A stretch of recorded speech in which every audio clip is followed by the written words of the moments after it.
Hello दोस्तों, नमस्कार। मैं हूं अमित विश्वकर्मा। एक बार आप फिर से जुड़ चुके हैं Amit GS world institute online platform YouTube पे।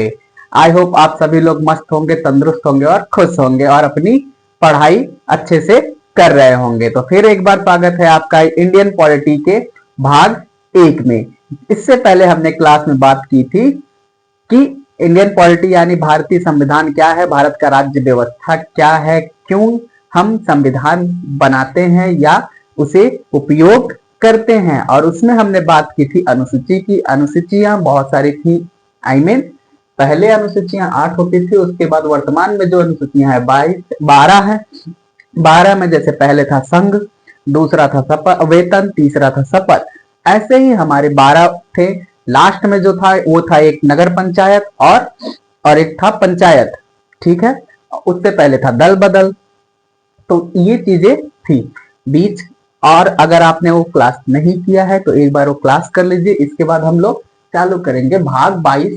अब मतलब भाग 22 यानी बात किए थे हम, तो बात हुआ था ये कि भारतीय संविधान में 22 भाग होते हैं, या जिसे चैप्टर कहते हैं या जिसे यूनिट कहते हैं। तो ठीक है, बात करते हैं। भाग 22 है तो आर्टिकल कितने होते हैं? 395। लोग कहेंगे सर 395 नहीं, करीब करीब 450 होते हैं। तो भाई देखो, जो 450 होता है वो मेनली जो हमारा यूनिट है वो 300, मेनली जो अनुच्छेद है वो है हमारा 395। इसमें बहुत सारे, जैसे आर्टिकल 2 के ए, आर्टिकल 2 के बी, या आर्टिकल 19 का ए बी सी, या फिर आर्टिकल 42 का ए बी सी, 29 है, ऐसे करके ऐसे मिला के सब हमारे अनुच्छेद कहाँ कितना पहुंच जाते हैं? 450 के आसपास अनुच्छेद पहुंच जाते हैं।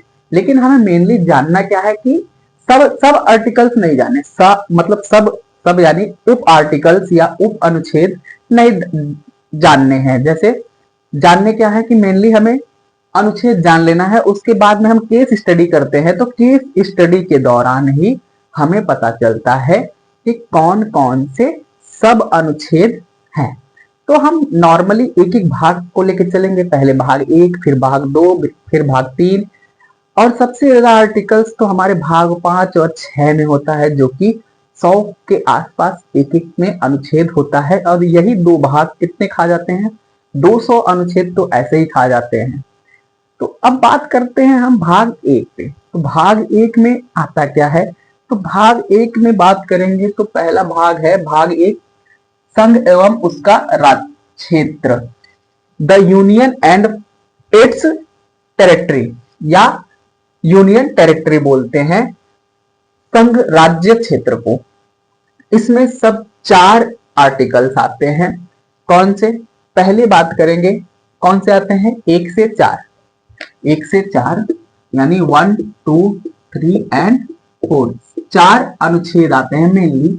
इसमें भी जैसे 2 है, 2 के ए, 2 का ए कहता है सहराज्य। सहराज्य यानी फेडरल, है ना?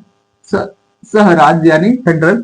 तो अभी बात करेंगे, अब अनुच्छेद 1 की बात करें। भारत राज्यों का संघ यूनियन है। आप कहोगे सर संघ यानी फेडरल भी होता है और कोफेडरल या कोफेडरल भी, कॉन्फेडरल भी होता है संघ। तो बात करें तो फेडरल यूनियन ही क्यों लिखते हैं, फेडरल क्यों नहीं लिख सकते हैं? और या फिर हम ये क्यों नहीं लिख सकते कि कॉन्फेडरल है? क्योंकि भाई इन तीनों की मीनिंग संघ ही होता है। लेकिन बात यह है कि अब इसमें यूनियन क्यों लिखा जाता है? तो यूनियन इसलिए लिखा जाता है क्योंकि कॉन्फेडरल क्या होता है? ऐसे संघ जहां छोटे छोटे राज्य क्या करते हैं? छोटे छोटे राज्य इकट्ठा होकर एक केंद्र सरकार का निर्माण करते हैं, जिसे परिसंघ या कोफेडरल या कॉन्फेडरल कहते हैं या कहलाते हैं। इससे कोई भी, इसका मेन मुद्दा क्या है? इससे कोई भी राज्य कभी भी अलग हो जाता है या हो सकता है। जैसे सार्क, G7, यूएसए। मान लो सार्क में से चाइना का हम न रहो, जा हम रहना ही नहीं तुम्हारे साथ, हम नहीं रहेंगे, क्या कर लोगे? तो वो चला जाएगा, क्योंकि वो संघ यूनियन नहीं है, वो है कॉन्फेडरल, तो आराम से अलग हो जाते हैं। ठीक है। और फिर दूसरा होता है फेडरल। फेडरल जो होता है, फेडरल क्या होता है, संघ। राज्य मिलकर एक देश बनाते हैं, इससे भी राज्य अलग हो सकते हैं या हो सकता है अलग, राज्य अलग हो सकता है, जैसे कनाडा, जर्मनी, ऑस्ट्रेलिया,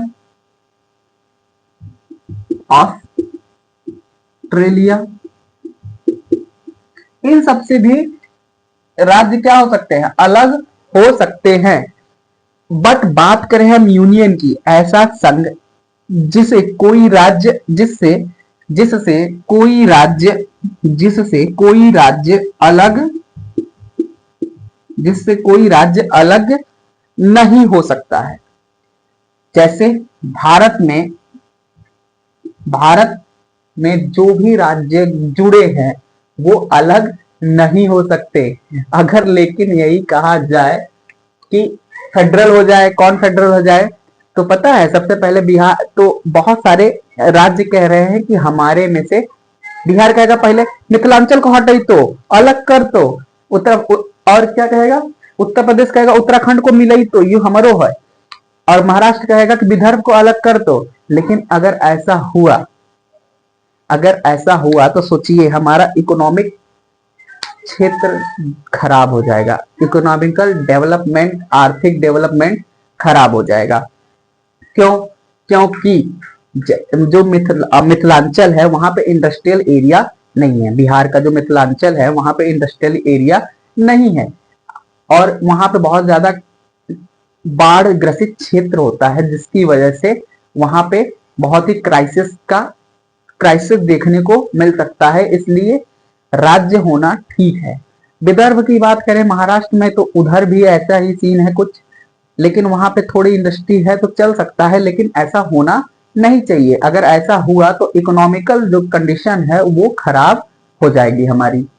तो आगे बात करें, इसलिए संघ में क्या होता है, कोई भी राज्य आसानी से अलग नहीं हो सकता। अलग हो तो मार पीट के एक मिलाई तो, कैसे, जैसे कि बात करें तो ऑपरेशन पोलो की बात देख लो। हैदराबाद को सरदार वल्लभ भाई पटेल जी ने ऑपरेशन पोलो चला के मिलाया था, ऑपरेशन पोलो चला के हैदराबाद को मिलाया था। कैसे मिलाया था, सादी वर्दी में, है ना, सब अनफॉर्मल ड्रेस में, यानी फॉर्मल ड्रेस लाइक दैट की अगर आप पुलिस हैं तो आप वर्दी पहनते हैं, और नॉर्मल ड्रेस पहनते हैं तो अनफॉर्मल हो गया।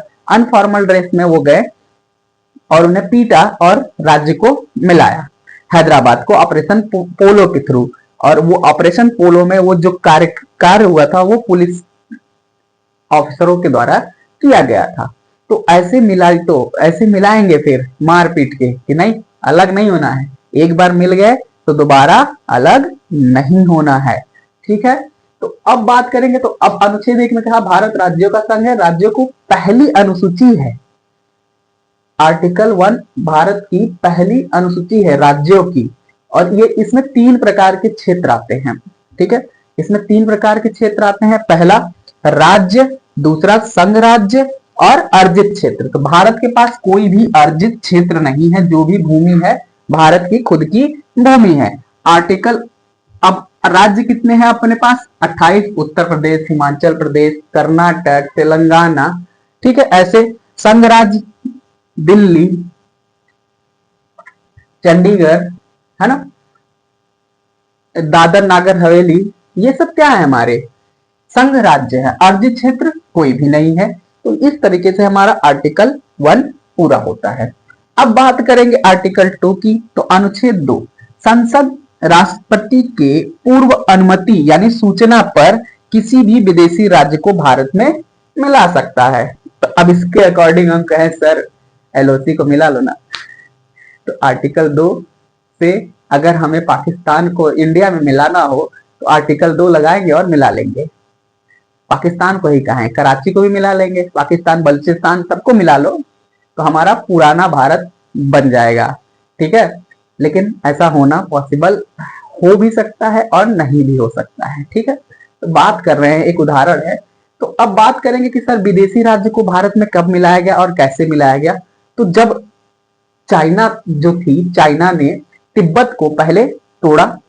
ठीक है, तो सबसे पहले हमारे यहाँ विदेशी राज्य जुड़ा था, वो था सिक्किम जुड़ा था। और सिक्किम जुड़ा कैसे? तो जो चाइना था, चाइना ने सबसे पहले क्या किया, तिब्बत को तोड़ा और वहां के जो रहवासी थे, किसी को मंगोलिया में भेजा, तो किसी को मंचूरिया में भेजा, किसी को हांगकांग में भेज दिया। तो ऐसे क्या किया, जो तिब्बत वाले थे तिब्बत में रहने ही नहीं दिया, जिससे वो लोग विरोध भी नहीं कर पाए और चाइना ने क्या किया, तिब्बत को हथिया लिया। तब उधर से सिक्किम का संदेशा हुआ, भाई सिक्स सेंस जागा, हे प्रभु उसके साथ हो तो हमारे साथ हो जाए हो। तो इससे क्या कहा, भैया भारत हमको बचा लो। तो भारत ने कहा ठीक है।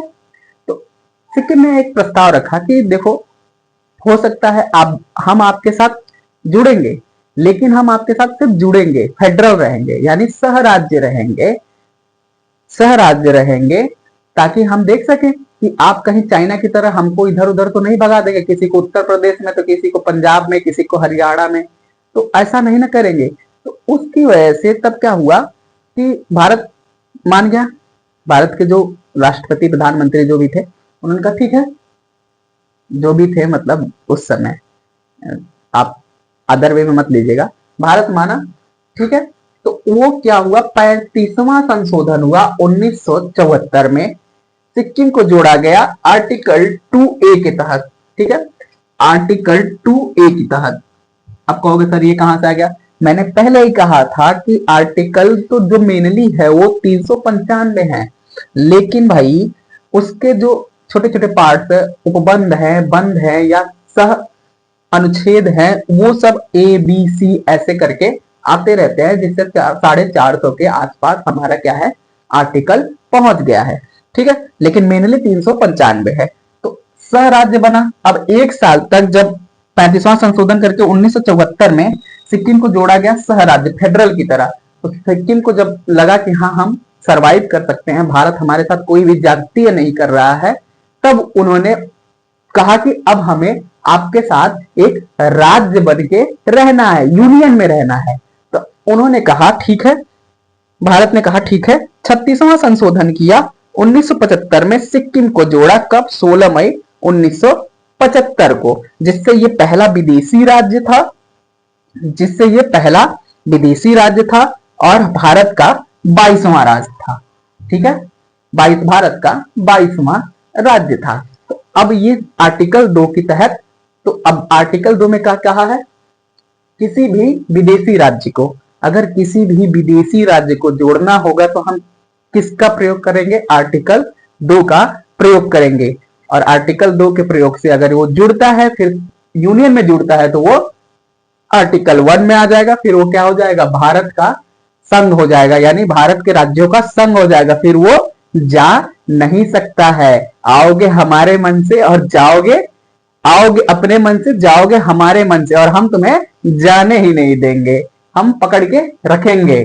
कहाँ आए थे अपने मन से, जाओगे अब हमारे मन से। ठीक है, तो अब बात करेंगे आर्टिकल 3 की, अनुच्छेद 3, वर्तमान राज्य में परिवर्तन। अब भाई वर्तमान राज्य में परिवर्तन, संसद क्या करता है, राष्ट्रपति जी को सूचना दे देता है कि हम इस राज्य के सीमा क्षेत्र में या नाम में परिवर्तन करने वाले हैं। अब परिवर्तन करते हैं, जैसे परिवर्तन करते हैं तो वो किसके अंतर्गत करते हैं, आर्टिकल 3 लगा के। जैसे अभी संसद राष्ट्रपति के पूर्व अनुमति से भारत के किसी भी राज्यों की नाम सीमा क्षेत्र में परिवर्तन कर सकता है। तो अब जैसे उदाहरण में देखो, MP से छत्तीसगढ़ अलग हुआ, ठीक है, कब, 1 नवंबर 2000 को। यूपी से उत्तराखंड अलग हुआ 9 नवंबर 2000 को। बिहार से झारखंड अलग हुआ 15 नवंबर 2000 को। लेकिन अगर इनको मिलाना हो तब हम आर्टिकल 3 का ही प्रयोग करके अपने ही क्षेत्र में मिलाएंगे, क्योंकि ये हमारा ही क्षेत्र, विदेशी राज्य नहीं है, ये भारत का ही क्षेत्र है। कुछ मसलों की वजह से अलग हो गया था, लेकिन ये अलग होते ही क्या होता है, इकोनॉमिक कंडीशन हमारी खराब होने लगती है, क्योंकि कहीं इकोनॉमी अच्छा है, जैसे बिहार की बात करें तो पटना एक सिटी है, वहां पे इकोनॉमिक अच्छा है, लेकिन अगल बगल की मिथिलांचल की देख लो, बाढ़ ग्रसित क्षेत्र है। और यहाँ पे देख लो क्या नाम है, उत्तर उत्तर क्या नाम, सॉरी, हाँ वो उत्तर प्रदेश के उत्तरी क्षेत्र में देख लो अच्छा है, इनकम है। और पूर्वांचल में देख लो थोड़ा सा इकोनॉमी अच्छी नहीं है। तो ऐसी चीजें होती रहती हैं। तो अब ये हो गया, अलग होना होगा या मिलाना होगा खुद के क्षेत्र को, तो आर्टिकल 3 से करेंगे। अब भाई आर्टिकल 4 में राष्ट्रपति जी को सीधे सीधे, या कह सको तो आर्टिकल 4 में धमकी दी जाती है कि करना ही पड़ेगा, करोगे कैसे नहीं। ठीक है, तो बात करें तो आर्टिकल 4 जब संसद को अनुच्छेद 2 और अनुच्छेद 3 के संशोधन करने के लिए राष्ट्रपति का सूचना नहीं देना पड़ता है, क्योंकि ये आर्टिकल 368 या अनुच्छेद 368 के बाहर रखा गया है। अब ऐसा क्यों किया गया? ऐसा इसलिए किया गया हमारे साथियों, बात ये थी कि अगर आर्टिकल 368 में रख दिया जाता है तो राष्ट्रपति के पास 3 तरह के डिसीजन होते हैं, या तो रद्द कर देते हैं, या तो कहते पुनर्विचार के लिए ले जाओ, या तो मुंह फुला के बैठ जाते फूफा जी की तरह, जैसे शादी में फूफा जी बैठे, हमको नहीं बुलाइयो तुम पहले, इसलिए हम ना आई हो, है ना, बुआ जी की तरह मौसी को ज्यादा इज्जत देते हो, हमका ना पूछो तो बचवा, तो उसे बीटो पावर बोलते हैं। ठीक है, तो बीटो पावर यूज कर लेगा और अपने जेब में रख लेगा। या बीटो पावर में राष्ट्रपति का बीटो पावर, एक तो रद्द कर सकता है, दूसरा रिटर्न कर सकता है, तीसरा पॉकेट बीटो। ठीक है, पॉकेट बीटो मुंह फुला के बैठ जाएगा, कहेगा कर तो मैं साइन, जो करना करो, मेरा अधिकार है। तो इसलिए इसे 368 से बाहर रखा गया। और आर्टिकल 4 कहता है कि अगर हम संशोधन करेंगे, विदेशी राज्य मिलाएंगे, अपने राज्य क्षेत्र में कोई सीमा क्षेत्र में परिवर्तन करेंगे, तो वो हमें राष्ट्रपति की अनुमति की जरूरत नहीं है। किसके तहत? आर्टिकल 4 के। उसमें पहले उनको सूचना दे दिया जाता है कि आप तैयार रहो साइन करने के लिए, मैं ये परिवर्तन कर रहा हूं। ठीक है, तो अब बात आर्टिकल 4 हो गई। और इसमें राष्ट्रपति बाध्य होता है किस वजह से? 50% या साधारण बहुमत मिलते ही राष्ट्रपति को साइन करना पड़ता है। तो अब एक क्वेश्चन था कि अगर विदेशी क्षेत्र को मिलाना हो तो आर्टिकल 2, अपने ही क्षेत्र को मिलाना हो तो आर्टिकल 3, जैसे अभी छत्तीसगढ़ को मिलाना हो एमपी में तो आर्टिकल 3 का यूज करेंगे। ठीक है, उत्तराखंड को मिलाना हो तो क्या करेंगे? आर्टिकल 3 का यूज करेंगे, यूपी मिलाएंगे। और इधर पाकिस्तान को मिलाना हो तो आर्टिकल 2 का। ठीक है, तो बात वही है। तो अब भाग 4 का एक निचोड़ देख लीजिए। भाग 1 का 4 आर्टिकल है। तो पहला कहता है यूनियन संघ है भारत, दूसरा विदेशी राज्य को मिला सकते हैं, तीसरा वर्तमान राज्य में परिवर्तन कर सकते हैं नाम, क्षेत्र और सीमा में। आर्टिकल 4 साधारण बहुमत से राष्ट्रपति बाध्य तो उन्हें हस्ताक्षर करना पड़ेगा, हस्ताक्षर करना पड़ेगा। जैसे राज्यों के एक, अब ठीक है, एक भाग 1 हमारा आज खत्म हुआ। अब नेक्स्ट क्लास में हम भाग 2 करेंगे। लेकिन कुछ चीजें हैं, कुछ चीजें ये हैं, राज्यों के एकीकरण में योगदान किसका किसका रहा?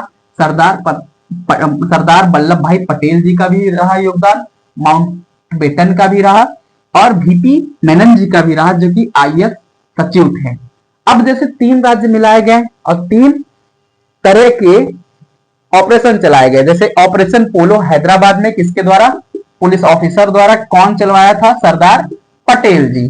ठीक है, दूसरा जनमत संग्रह जूनागढ़, यानी वोटिंग कराई गई जनमत जूनागढ़ में कि भाई आप भारत के साथ यूनियन में आना चाहते हो या अलग रहना चाहते हो, आप देख लो।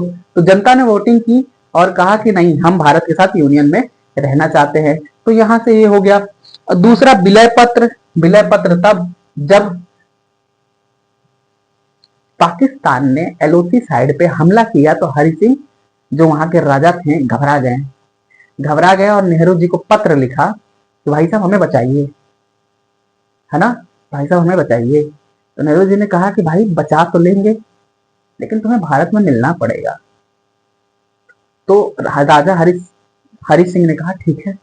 तब राजा हरि सिंह ने उस समय क्या किया, हस्ताक्षर किया। तब उन्हें कश्मीर में मिलाया गया, कर भारत, जम्मू कश्मीर को भारत में मिलाया गया। उसी तरह भूटान ने भी कहा कि जब चीन उधर तिब्बत पे आक्रमण करने लगा तो भूटान ने भी कहा कि भाई बचाओ हमें, हम आपके शरण में आते हैं, आप हमारी रक्षा कीजिए। तो भारत ने कहा ठीक है। और आज भी भारत की आर्मी भूटान में रहती है।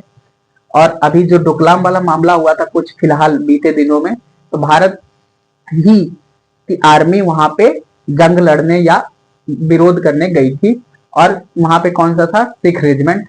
मजा आया देख के। ठीक है, बाकी ऐसे ही टॉपिक के लिए भाग एक आज समाप्त करते हैं। कल हम नेक्स्ट टॉपिक पे चलेंगे, भाग 2, आई मीन नेक्स्ट क्लास पे। कल तो हम इकोनॉमी का जीडीपी खत्म करेंगे। तो आप चैनल पे बने रहें, ऐसे ही छोटे छोटे कॉन्सेप्ट सीखते रहें। और वीडियो अच्छा लगे तो चैनल को लाइक शेयर एंड सब्सक्राइब करें। Thank you so much. लेकिन याद रखें नेक्स्ट क्लास में मिलेंगे तो पॉलिटी के भाग 2 पे मिलेंगे। Bye bye.